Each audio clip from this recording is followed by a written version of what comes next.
야고보서 4장 2절에서 3절. 너희는 욕심을 내어도 얻지 못하여 살인하며 시기하여도 능히 취하지 못하므로 다투고 싸우는도다. 너희가 얻지 못함은 구하지 아니하기 때문이요 구하여도 받지 못함은 정욕으로 쓰려고 잘못 구하기 때문이라. 아멘. 오늘 말씀을 들어가기 전에 주보에 기록되어진 대로 이 누가복음 12장을 먼저 참고하도록 하겠습니다. 그래서 누가복음 12장을 한번 펴보시고 13절부터 21절까지 말씀을 이렇게 한번 펼쳐 보시기 바랍니다. 초반부에는 그에 따라서 좀 설교를 이어가겠습니다. 그 누가복음 12장에는 어떤 말씀이냐면 예수님을 따르던 많은 무리 중에 한 사람이 예수님께 와서 자신의 문제를 해결해 달라고 구하는 장면입니다. 우리가 문제가 생기면 당연히 주님 앞에 나가서 기도하는 것이 마땅한 것입니다. 주님께 나와서 구하는 것 자체만으로도 참으로 믿음이 있는 것이죠. 그런데 누가복음의 오늘 이 말씀에는 뭔가 예외의 경우라고 볼 수가 있는 것 같아요.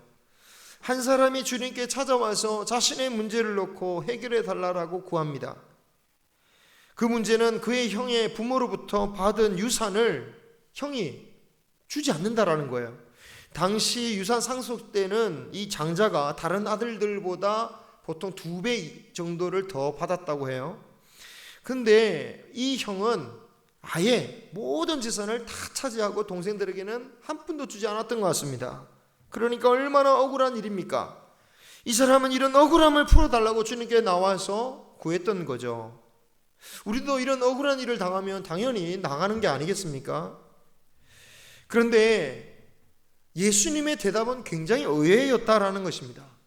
성경 14절을 보시면 이 사람아 누가 나를 너희의 재판장이나 물건 나누는 자로 세웠느냐라고 주님이 반문하고 계시는 거예요.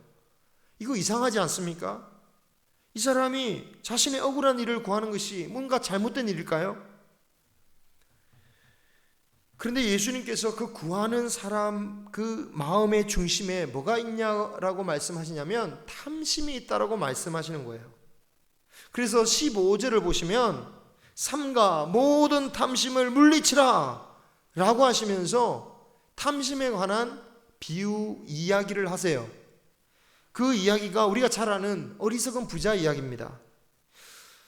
자신이 가지고 있는 창고로는 감당이 안 될 만큼 많은 곡식에 수확하고 또 물건이 쌓아졌습니다. 그래서 더 큰 창고를 지어야겠다라고 하면서 이제 이 많은 재물로 내가 이제 편안하게 먹고 쉬고 즐기며 누려야겠다라고 말하는데 그때 하나님께서 그에게 나타나셔서 오늘 밤 너의 영혼을 내가 데리고 가면 너의 창고에 쌓여있는 물건과 그 곡식은 다 누구의 것이 되겠느냐? 라고 물으시는 그 비유라는 거죠. 여러분, 여러분이 그 예수님께 구하러 온 그 사람의 입장이 되어서 이 예수님의 대답을 들었다고 생각해 보십시오. 과연 이 말씀을 그냥 아멘 하면서 순수하게 받아들일 수 있을까요? 쉽지 않을 것 같아요. 왜냐하면 지금 내가 다른 사람의 것을 빼앗아 달라고 한 것도 아니고 내가 받을 유산을 달라고 했을 뿐인데 그런 마음을 탐심이라고 말씀하시는 것 자체가 시험에 들 일 아니겠습니까? 다른 사람의 물건에 내가 욕심을 내는 것도 아니고 내가 받아야 할 유산 받게 해달라고 내가 억울한 일을 당했는데 나는 피해자인데 오히려 탐심이 많다고 어리석은 부자와 같이 살아서는 안 된다라고 하시면 도대체 이 말씀을 내가 어떻게 받아들일 수 있느냐 이 말입니다. 만약에 그와 같은 문제로 목사에게 찾아왔는데 목사가 성도님, 집사님, 권사님 그건 탐심이에요. 욕심을 버리십시오. 오늘 밤에 하나님께서 나타나셔서 그 권사님의 집사님의 장로님의 그 재산 다 가지고 가시면 그 재산 다 누구 거가 되겠습니까? 라고 말한다면 이거 얼마나 시험에 들겠습니까? 그죠? 보통 시험에 드는 게 아닐 겁니다. 사실은 만약에 똑같은 문제로 저에게 누군가 찾아와서 목사님 기도해 주십시오 라고 한다면요 저는 예수님이 오늘 말씀에 그렇게 나오셨지만 그럼에도 불구하고 과연 그 성도님에게 탐심을 버리십시오. 이렇게 말할 자신이 없어요. 그렇게 말해도 되냐? 아직도 생각이 드는 거예요. 도대체 예수님은 어떻게 이런 말씀을 하셨을까? 물론 주님은 우리가 알지 못하는 그 사람의 중심을 아시고 계시기 때문에 탐심이 있다라고 말씀하실 수도 있지만, 오늘 이 말씀을 통해서도 사실은 우리에게 한 가지 알려주시는 게 있어요. 먼저 13절, 누가복음에 있는 그 13절을 보시면 상속 문제로 온 그 사람을 가리켜서 무리 중에 한 사람이다 라고 표현하고 있습니다. 그럼 그 무리는 도대체 어떤 사람들이냐? 12장 그 앞에 1절을 보시면 그동안의 무리 수만 명이 모여서 서로 밟힐 만큼 되었다라고 말하고 있습니다. 그러니까 이 무리라는 것은 예수님의 말씀을 듣기 위해서 수없이 몰려든 수많은 사람들을 가리킨 거예요. 그리고 그 수많은 사람들이 모였을 때 예수님께서는 먼저 제자들에게 아주 중요한 말씀을 하셨어요. 한번 성경을 보시면서 따라가 보시기 바랍니다. 1절에 보면요, 그 1절 하반절에, 자, 이렇게 수많은 사람들이 모여들고 추종한다 할지라도 절대로 바리새인들처럼 외식적인 신앙이 되어서는 안 된다. 외식적인 신앙이 되지 말라고 하죠. 왜 그렇습니까? 사람들이 막 몰려들잖아요. 뭔가 이루어진 것 같잖아요. 된 것 같잖아요. 그러니까 뭔가 된 것처럼 생각하지 말고, 지금 네가 쫓아야 할 것은 그런 바리새인들처럼 외식적인 것이 아니다. 뭘 쫓아야 됩니까? 2절 3절이에요. 말씀에 나오진 않지만 진리에 관한 얘기예요. 너희들이 잡아야 될 것은 진리고 너희들이 진리를 가르쳐야 된다. 그러면 그 진리는 어떻게 되냐? 세상으로 드러나는 것이다. 알려질 수밖에 없다라는 거예요. 자, 진리가 알려지면 어떤 일이 벌어질까요? 기뻐하며 받아들이는 사람도 있겠지만 불의한 사람들, 진리 편에 서지 않는 사람들은 싫어하고 핍박할 겁니다. 그래서 4절에 말하는 거예요. 핍박하는 그들을 두려워하지 말라. 그들이 협박하고 생명까지 위협한다 할지라도, 심지어 죽인다 할지라도 두려워하지 말라. 왜? 5절, 정말 우리가 두려워해야 할 대상이 누구냐? 죽음 이후에 지옥에 던져 넣을 수 있는 권세자, 죽음 이후에 지옥으로 던져 넣을 수 있는 그 권세자 하나님을 두려워한다라고 말씀하고 있는 거죠. 그리고 6절에, 그런데 그 하나님은 너희를 보호하신다. 단돈 2 아시리온에 5마리나 살 수 있는 그 하찮은 참새조차도 하나님은 잊어버리시지 않는다. 7절에 너희는 어떤 존재냐? 하나님은 너희의 머리털까지도 다 세시는 분이시다. 8절에 너희들이 정말 이 땅에 살면서 주의할 바는 그 누구 앞에서도 주님을 시인해야 된다라는 거예요. 그래야 나도 하나님 앞에서 그 사람을 시인할 것이요.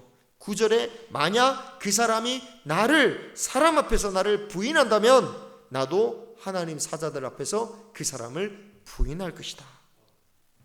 10절에 성령을 모독하는 자에 대해서 얘기합니다. 무슨 말입니까? 사람을 모독할 수는 있어도 성령을 통하여 역사하시는 그 놀라운 일들을 부인하고 거절하는 일들은 용서받지 못한다. 너희들을 모독할 수는 있어도 너희들이 행하는 성령의 일을 모독하는 자는 절대로 용서받지 못할 것이다.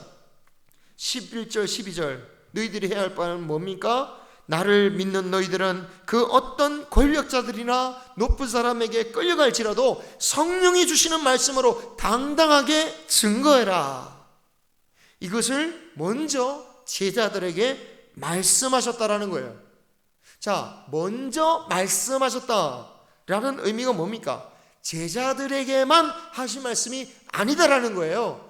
먼저 제자된 자들이 들어야 되는 것이고, 그 제자들이 또 남들 제자들에게 전해줘야 되는 말씀이고, 또 예수님을 믿겠다고 따르는 그 무리들이 들어야 되는 말씀이다라는 거예요. 그러니까 그 많은 사람들이 왔지만, 이 말씀을 듣는 사람도 있겠지만 그 말씀을 들어야지 제자가 되는 거죠. 많은 무리들이 그 사람의 수만큼 다양한 이유로, 다양한 목적으로 주님께 찾아왔지만 예수님은 이 말씀을 제자들에게 먼저 주셨다는 것은 이 말씀을 깊이 새겨야 된다라는 거예요. 그런데 주님을 찾아왔던 그 상속받았던 그 사람에게는 이 말씀에 전혀 관심이 없는 거예요. 그 마음속에는 뭐가 있습니까? 내가 가지고 온 문제, 재산 상속에 관한 문제로만 꽉 차 있는 거예요. 아마도 그는 예수님이 말씀하시는 것 언제 끝나나 그 시간만을 기다리고 있었을 거예요. 그리고 그 말씀이 끝나자마자, 아니면 그 말씀이 끝나자마자 누구보다 먼저 말씀을 드리기 위해서 아마도 예수님 가까이 있었을 거예요. 여러분, 목사님들이 설교 듣는 가장 가까운 자리를 뭐라고 합니까? 아주 황금 자리다, 복된 자리다 막 하잖아요. 그 말씀을 들을 수 있는 복된 자리, 그 복된 자리에서 예수님의 말씀을 듣고 있으면서도 그 마음에는 뭐만 가득한 겁니까? 오직 자신의 권리를 찾을 생각으로만 가득 차 있었다라는 거죠. 주님께서 말씀하신 탐심이란 것은 바로 그런 마음이었던 거예요. 우리에게는 탐심이란 일반적인 상식적으로, 아니 국어 사전적인 의미로 보면 우리가 생각하는 탐심이라는 것은 남의 것에 대해서 욕심을 부리거나 또는 자신의 분수에 맞지 않게 과도하게 욕심을 부리는 것, 그게 탐심이라고 보죠. 하지만 그런 식으로 보자면 이 상속받는 그 사람은 탐심이라고 할 수가 없어요. 다른 사람의 것을 또는 받을 수 없는 것에 대해서 구하는 것도 아니잖아요. 자신이 받아야 할 것에 대해서 당연히 구하는 거예요. 그런데 비유로 들었던 어리석은 부자는 또 어떻습니까? 그 사람도 마찬가지예요. 그 어리석은 부자도 무슨 특별한 탐심을 가졌습니까? 아니요. 그 사람이 쌓아놓았던 거 다른 사람의 것입니까? 아니요. 자신의 일꾼들이, 자신의 밭에서 자신이 월급을 주는 그 일꾼들이 해서 받아들이는 정당한 대가였다라는 거예요. 지금의 기준으로 보면 탐심이 아니죠. 우리에게는 매우 정당한 대가를 누리겠다라고 말하는 것 정도뿐이 아니에요. 그렇습니다. 우리가 자신의 권리를 지키거나 누리는 것 잘못되었다라고 말할 수는 없어요. 그런데 예수님이 지적하시는 게 뭐냐? 그것에만 온통 마음을 빼앗기고 그것에 집착하고 그것을 의지하는 상태, 그래서 그 마음이 너무 가득 차서 하나님의 말씀도 하나님의 뜻도 받아들일 수 없는 상태. 우리가 아무리 정당한 일을 한다 할지라도 내가 내 생계를 위해서 열심히 일해, 내가 지금 열심히 일해서 막 살아야지, 그런데 그건 정당한 거죠. 하지만 그 마음이 가득 차서 하나님의 말씀도 하나님 앞에 나가는 것도 제친다면 예수님이 말씀하신 것은 그것이 바로 탐심이다라는 거죠. 우리의 모든 것이 누구의 것이라고 말씀하십니까? 주님의 것이다라고 말씀하고 있습니다. 우리는 잠시 맡아서 관리할 뿐입니다. 내가 아무리 나의 재산을 내 것이라고 주장해도 사실 내가 영원히 소유할 수 없죠.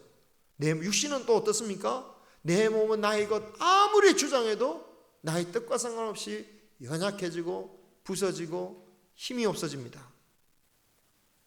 영원히 소유할 수가 없어요. 그런데 마치 내 것인 것처럼 또는 그것으로 인해서 내가 얼마든지 살 수 있는 것처럼 생각하는 것은 어리석은 것이며, 그런 마음에 지배되는 것이 무엇이냐? 예수님이 지금 지적하고 있는 탐심이다라는 거예요.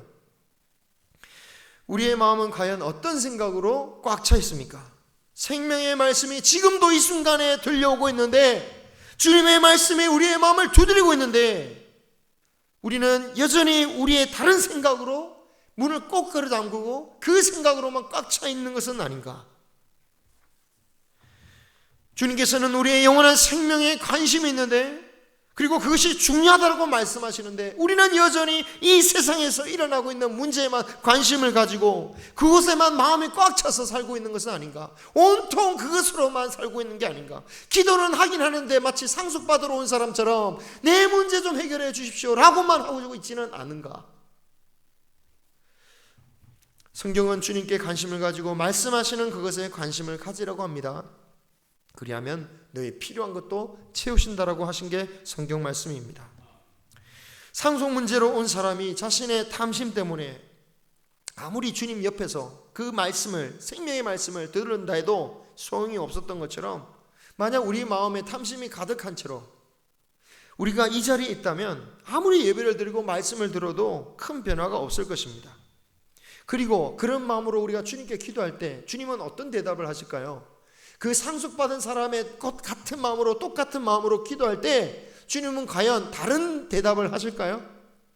정말 다른 대답을 하시겠습니까? 우리가 믿고 있는 이 성경의 하나님의 말씀이 예수님이라면 똑같은 말씀을 하시지 않겠습니까? 자, 이것을 생각하면서 오늘 본문으로 돌아가겠습니다. 야고보서 4장 2절 3절 한번 펴보십시오. 야고보서 4장 2장 3절 한번 같이 읽어보겠습니다. 자, 성경책으로 보겠습니다. 야고보서 4장 2절 3절 같이 읽겠습니다. 시작. 너희는 욕심을 내어도 얻지 못하여 살인하며 시기하여도 능히 취하지 못하므로 다투고 싸우는도다. 너희가 얻지 못함은 구하지 아니하기 때문이요 구하여도 받지 못함은 정욕으로 쓰려고 잘못 구하기 때문이라. 아멘. 여기서 우리가 얻지 못하는 두 가지 이유를 말씀하고 있죠. 첫 번째는 구하지 않는다라는 거예요. 여러분, 일단 내가 이걸 중력으로 기도하나 고민하지 말고 일단 주님 앞에 기도할 수 있기를 바랍니다. 주님 또 나는 하나님 우리 아버지니까 알아서 해주시겠지. 아닙니다. 하나님께서 예수님께서 우리에게 어떤 기도를 가르치십니까? 주의 나라와 그 일을 구하라고 하시면서 동시에 무슨 기도를 하라고 하십니까? 일용할 양식을 위해서 기도하라고 해요. 왜 하나님께서 주시는 일용할 양식을 위해서 기도해야 됩니까? 첫째는 그렇게 기도함으로 하나님께 날마다 의지하면서 살아가라는 말씀이죠. 또한 그러면서 우리에게 날마다 주시는 것들이 하나님의 은혜임을 깨달아라는 거예요. 그냥 내가 이 받은 거 있으니까 그냥 사는 존재가 아니라, 밥이 있으니까 사는 존재가 아니라 하나님의 은혜가 있으니까 사는 존재임을 알라는 거예요. 그래서 우리는 기도해야 되고 끈질기게 기도하라고 성경은 말씀하고 있습니다. 그런데 그렇게 구하고 기도하는데도 얻지 못한다면 그 이유는 뭐냐? 정욕으로 쓰려고 구하고 있기 때문이다 라는 거예요. 누가복음에서는 탐심으로 표현했던 것이 야고보서에서는 정욕으로 표현되고 있습니다. 자, 그리고 그 정욕으로 사는 사람을 4절에서는 세상에 벗된 가늠한 여인에 비유하고 있어요. 4절 한번 읽어보겠습니다. 시작. 가늠한 여인들아, 세상과 벗된 것이 하나님과 원수됨을 알지 못하느냐? 그런즉 누구든지 세상과 벗이 되고자 하는 자는 스스로 하나님과 원수되는 것이니라. 아멘. 여기서 말하는 세상이란 것은 하나님과 대적하는 또는 하나님으로부터 벗어나려고 하는 문화, 가치관, 사회를 의미하는 거죠. 그리고 이런 세상에 벗되었다라는 것은 그 세상에 살아남기 위해서 세상이 원하는 가치관, 세상이 말하는 그 악한 문화에 같이 동조하고 동참하는 것, 그것을 말하는 것입니다. 일반 세상에서 살아가는 성도들만의 문제가 아닙니다. 이것은 교회나 목사도 똑같은 거예요. 어쩌면 앞서 예수님께 상속 문제를 가지고 온 그 사람이 지금 만약 저에게 또는 다른 어떤 교회에 찾아왔다면 어떻게 기도해 줄까요? 예수님처럼 탐심으로 기도하면 안 됩니다 이렇게 말할까요? 그럴 사람 거의 없다고 봅니다. 아마 대부분 교회들은 예수님과 달리 그분의 믿음, 그래도 기도하러 오셨네요, 믿음이 좋으십니다, 기도하시니까 참 훌륭하십니다, 칭찬하면서 그분을 위해서 자신의 권리를 찾게 해달라고 함께 기도할 거예요. 그런데요, 여러분, 예수님의 말씀으로 한번 판단해 보시기 바랍니다. 다른 게 아니라 예수님이 거절했던 그 말씀 가지고 그 행동을 판단해 보면 어떤 행동입니까? 결과적으로는 예수님의 뜻과 상관없이, 아니 정반대로 그 사람의 정욕을 위해서 기도해 주는 결과가 되는 거 아니겠습니까? 그런데 오늘 말씀에서 야고보는 못을 박는 게 있습니다. 사람이 정욕대로 살면 어떻게 됩니까? 세상의 벗으로 살 수 있을지는 몰라도 하나님과는 어떻게 된다? 원수가 된다. 그리고 그렇기 때문에 하나님께서 우리가 정욕으로 기도하는 것을 들어주실 수가 없는 거예요. 왜 들어줄 수 없습니까? 우리를 사랑하시니까요. 하나님께서 우리를 얼마나 사랑하시고 아끼는데 어떻게 하나님께서 원수 되도록 스스로 그 역사를 하실 수 있겠습니까? 5절에 하나님이 우리를 얼마나 사랑하시는지를 정말 이 성령의 영감을 받지 않은 사람은 감히 표현할 수 없는 표현을 쓰고 있어요. 하나님이 우리 속에 거하게 하신 성령이 시기하기까지 사모한다. 이게 뜻이 무엇인가? 삼일체 하나님이신데요, 한 하나님이시지만 우리 안에 성령님이 들어가시는데 하나님이 성령을 시기하는 거예요. 성령님이 하나님을 시기할 정도로. 이게 말은 안 되지만 너무 충격적인 표현이잖아요. 그죠? 이런 표현은 잘못했다가는 신성모독이다, 아니면 이단이다 할 정도로, 그만큼 시기할 정도로 하나님은 우리를 사랑하신다라는 거예요.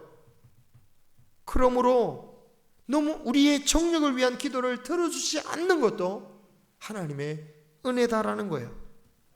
우리가 기도할 때에 이 기도가 정력을 위한 것인지 아닌지 사실 구분하지 못할 때가 있어요. 아니, 대부분 못해요. 하나님 아버지, 로또 1등 맞으면 제가 11조를 드리겠습니다. 건축헌금도 드리고 주여 주의 나라를 위해서 힘쓰고 그 다음에 좀 남은 거 가지고 살겠습니다 라고 하잖아요. 근데 왜 안 들어주실까요? 11조 낸다는데, 건축헌금 낸다는 그 거룩한 명분이 있는데도 왜 안 들어주십니까? 사실은 속마음은 그게 아니거든요. 우리가 남은 것 가지고 잘 살고 싶은 거거든요. 그런데 사실 그래서 그래도 우리는 어쩔 수 없어요. 그래도 우리는 일단 기도할 수밖에 없습니다. 그리고 만약 그것이 주의 뜻이라면 주님은 반드시 이루어 주실 것이고요. 우리를 사랑하시는 하나님이시기에 그것이 만약 우리가 정력을 위한 기도라면 하나님께서 들어주시지 않을 거예요. 그리고 이것을 은혜라고 여겨야 될 것입니다. 목사도 얼마나 정력을 위해서 기도할 때가 많습니까? 다른 교회를 비난하는 건 아니지만 솔직히 부흥되게 하여 주옵소서, 성도가 되어 주옵소서, 우리 교회 1,000만원 11조 내는 성도가 있게 하옵소서. 물론 하나님의 나라를 위해서도 하겠지만 교회에 막 그렇게 하는 거 솔직히 이 인간의 야망도 들어가 있지 않겠습니까? 목사마저도 때로는 정력을 위해서 기도할 수 있지만 이 하나님은 틀림없는 분이셔요. 그렇기 때문에 사랑하는 자를 위해서는 참으로 그 기도를 막아주신다라는 거예요. 그리고 이런 거절하심도 은혜로 여기는 성도에게 주시는 게 뭐냐? 6절, 더 큰 은혜를 주신다. 더 큰 은혜를 주신다. 그리고 이런 하나님의 마음과 승리를 받아들이는 신앙이 겸손한 신앙이에요. 하나님, 제가 필요한 것은 제가 더 잘합니다. 쟤를 행복하게 하는 것은 제가 더 잘합니다. 그러니 하나님, 제가 기도한 대로 그냥 주세요. 뭐 이렇게 따지십니까? 그냥 주십시오 라고 말하는 것이 교만한 신앙인 거죠. 태초에 사단이 죄를 짓도록 유혹할 때 사용했던 방법을 생각해 보십시오. 교활한 사단은 유혹할 때 어떻게 합니까? 야, 이거 선악과 먹고 나를 따라, 나를 믿고 나를 숭배해 라고 하지 않았어요. 누구를 위한 척 했습니까? 아담과 하와를 위하는 척 했어요. 야, 이걸 먹으면 네가 하나님처럼 지혜로워지고 하나님처럼 될 거야. 네가 정말 행복한 길을 갈 수 있어. 이제까지와는 다른 더 능력의 삶을 살 수 있어. 너를 위해서 선악과를 먹어 라고 했죠. 이 사단은 지금도 교묘하게 끈질기게 믿는 자를 현혹합니다. 하나님께 구하는 기도마저도 정욕의 유혹으로 빠져서 기도하게 만들고요. 그래서 그 정욕의 기도를 이용해서 우리를 실족하게 만드는 거예요. 그래서 우리에게 필요한 것이 무엇이냐? 7절. 우리의 필요한 신앙이 뭐냐? 7절. 뭐하라? 하나님께 복종하라. 하나님께서 이루어 주시는 대로, 하나님께서 나를 위해서 가장 선한 길임을 알고 아멘 하며 믿고 순종하라는 거죠. 그리고 끊임없이 하나님과 나 사이를 갈라놓으려고 하는 그 마귀에 대해서는 어떻게 하라? 대적하라는 거예요. 대적하면 마귀는 물러난다. 여러분, 마귀는 우리를 유혹할 수 있습니다. 또 괴롭힐 수도 있습니다. 하지만 우리를 주관할 수는 없어요. 우리가 하나님의 말씀, 예수 그리스도의 말씀으로, 예수의 이름으로 마귀를 물리칠 수 있는 존재들이 우리들이라는 겁니다. 그리고 8절, 하나님을 가까이 하라. 하나님을 가까이 하면 하나님께서 가까이 하신다. 성도에게 가장 큰 복이 뭐라고 합니까? 시편 73편에 하나님께 가까이 함이 내게 복이라. 나에게 힘이 없어도 능력이 하나님이 내 곁에 계시니 무엇을 두려워합니까? 나는 아무것도 가지지 않았지만 모든 것의 주인이신 하나님께서 나와 함께 계시면 내가 무엇을 염려하겠습니까? 생명의 하나님, 부활의 하나님이 내 곁에 계시다면 우리 육신이 병들고 죽음에 이를지라도 우리가 어떻게 절망에 이를 수 있겠습니까? 바라기는 하나님께 가까이 가기를 바랍니다. 그런데 하나님께 가까이 가는 것도 우리의 힘으로 가는 게 아니죠. 교회당 곁에 한다고 가까이 사는 것도 아니고, 성경을 머리맡에 두고 성경 말씀을 달달 외운다고 하나님께 가까이 가는 것도 아닙니다. 하나님 앞에 성결함을 입는 방법밖에 없습니다. 그래서 8절에 하반절, 손을 깨끗이 하라, 두 마음을 품은 자들은 마음을 성결하게 하라 라고 말씀하고 있어요. 그리고 9절은 성결함을 얻는 방법입니다. 슬퍼하며 애통하며 울라고 말합니다. 너희의 웃음을 애통으로, 너희의 즐거움을 근심으로 바꾸라. 왜냐? 우리의 힘으로는 성결함을 얻을 수 없음을 깨닫고, 나를 위하여 죽으신 그리스도 앞에서 그 은혜에 감격하여서 아직도 따라가지 못하는 내 자신을 부끄러워 주님 앞에서 회개하며 나아가야 되기 때문입니다. 나를 높이기 위하여 죽기까지 낮아지신 그 예수님 앞에 나도 무릎 꿇고 엎드리라는 거예요. 낮아지라는 거예요. 그래야 할 때 주님께서 높이시고 그의 기도를 들어주신다라는 거예요. 말씀을 했습니다. 하나님은 우리의 기도를 들어주시는 분이십니다. 그러니까 우리는 무슨 일이든지 기도해야 돼요. 그런데 혹시 나는 아니라고 하지만 주님 보시기에는 정욕대로 기도할 수도 있겠죠. 하지만 그때에 주님이 들어주지 않는다고 낙심하지 말고 그 거절조차도 나를 사랑하시는 주님의 은혜임을 믿고 감사하며 찬양할 수 있기를 바랍니다. 그렇게 믿고 다시 한번 주의 뜻을 구하고 기도하는 자는 하나님이 기뻐하시고 더 큰 은혜로 더 큰 선물을 주시는 것입니다. 앞서 상속 문제를 구하러 온 그 사람이 귀로는 들었지만 마음으로 담지 못했던 예수님의 말씀은 누가복음 12장 4절에 이렇게 시작돼요. 찾아보실 필요는 없습니다. 내가 내 친구 너희에게 말하노니, 내가 내 친구 너희에게 말하노니. 여러분, 주님의 친구가 된 제자들이 어떻게 살아갑니까? 그들이 핍박받는 그 세상 속에서도 놀라운 사역을 감당하고 놀라운 기적을 이루어나며 살았습니다. 세상의 친구가 되기 위해서 기도할 것이 아니라 예수님의 친구가 되어서 기도함으로 축복과 기적의 역사를 경험하는 저와 여러분이 되시기를 주님의 이름으로 축원합니다. 기도하겠습니다.